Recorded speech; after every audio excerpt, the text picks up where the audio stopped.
ask you, what did angel hair pasta ever do to inspire such vitriol and animosity in the food media?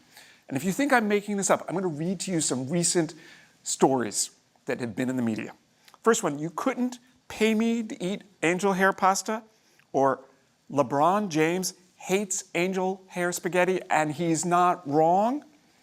Okay, let's have a talk about angel hair and why you should be giving it a chance. First of all, nothing twirls like angel hair. Because it's so thin, it goes around the tines beautifully. And if you're somebody who struggles, maybe a child, you should be thinking about angel hair pasta. It will be on your fork rather than on your shirt. Second of all, if you're somebody who loves sauce, it absorbs and holds onto sauce beautifully, and you get a higher sauce to pasta ratio. That said, I don't want you buying these cute little nests. Yes, the nests are beautiful, but they're also short, they break apart in the pot. You want to buy a long strand angel hair.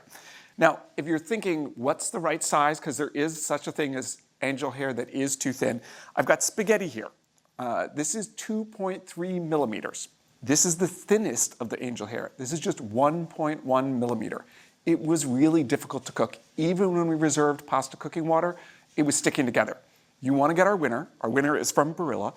It is 1.4 millimeters across. That is the right size for angel hair.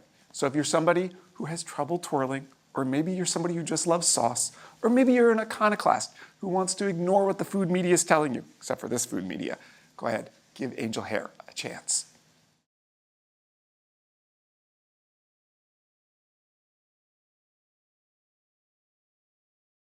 Thanks for watching America's Test Kitchen. What'd you think? Well, leave a comment and let us know which recipes you're excited to make, or you can just say hello.